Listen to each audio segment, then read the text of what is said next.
Before we get started on this video, I'd like to thank Robin and Dwayne. Appreciate you guys for the Venmo and the Zelle. Like I said, you guys are helping me out with the content because right now we know advertising is down across a lot of channels out there. So you guys are helping me stay putting out videos and content, actually using my time to do this. Because if YouTube's not paying as well as they used to, guess what?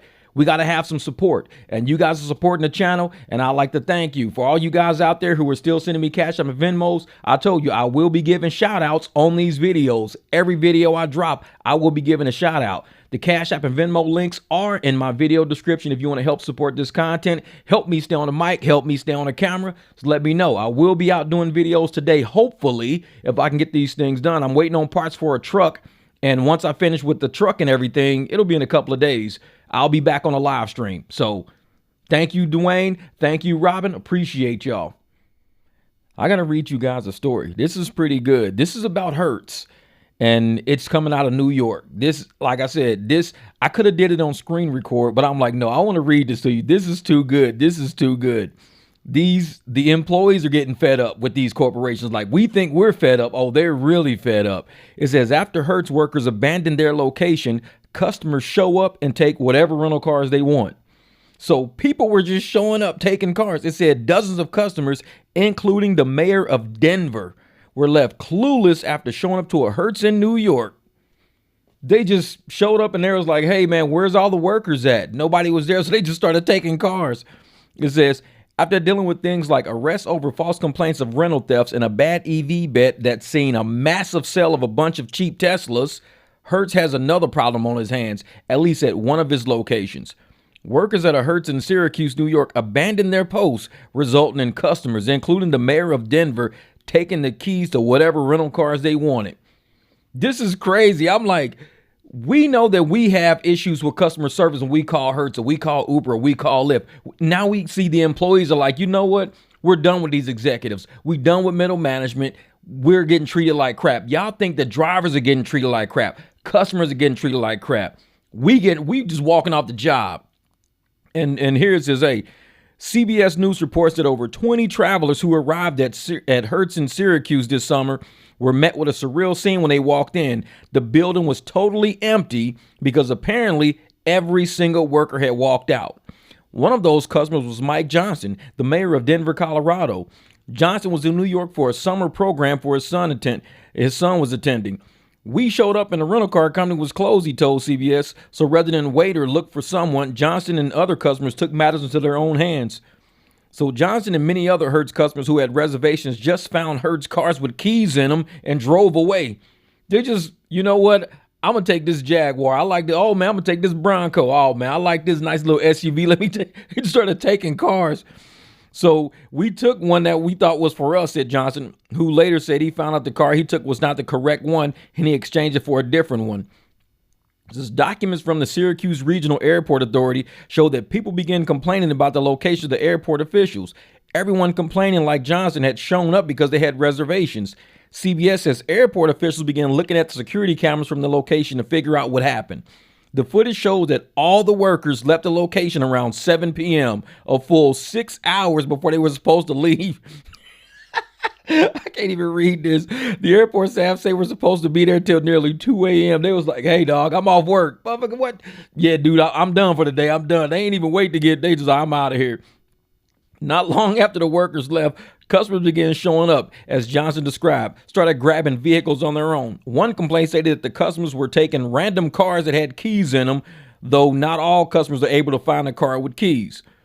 Now, a week after the incident, airport officials reached out to Hertz, basically saying, hey, you guys, you know you guys have to do business here, right? Hertz responded as if it was talking to a customer, saying that the company had sincere apologies for the level of service that we have provided.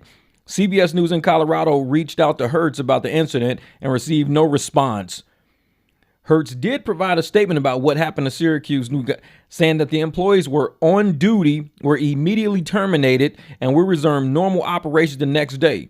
As for the Denver Mayor Johnson, he was a good sport about the incident and even returned the car he drove off in after finding out it was all the wrong vehicle. We resolved it all. I drove it back. So he's like, I drove it back. I didn't want the car anyways. It was a piece of shit. It was probably a rental. It was a Tesla rental. I had to take that shit back. Man, this is what's happening in corporate America right now. A lot of us that came from corporate America, we know how it is. And to see these people, these employees going through the same things, everybody going through it. I'm looking at this like there's no way in hell in 2024 with the current rate of how people work and how they feel entitled, I would feel okay with working in corporate America. People just walked off the job. 7 p.m. You got flights landing, you got people coming in, you got businesses coming in, and they're like, yeah, I'm just taking off work, man. At 7 p.m. I'm out of here. I'm off. Bro, the airport stays open till like 2 a.m. People got to come get cars and everything. Not my problem. The executives can come down to work, terminated all their ass, got rid of all 7 of them. Say, yeah, y'all don't work here no more. Y'all want to walk off the job, y'all don't work here no more. And I guarantee these employees, they probably rideshare drivers right now. Just work for Uber or Lyft right now. Y'all used to work for Hertz. What happened? Well, shit. Like, I cannot believe these people, man. But this is the type of people we deal with in rideshare. And I tell people that. That's why when they get a driver like me, they're like, oh, man, how can I get you again? Hey, you got a business card? Because they deal with people who don't even do business, don't even know how to do business. That is not proper. You get employee level brain people like that. If you don't like the job, just put in your 2 weeks.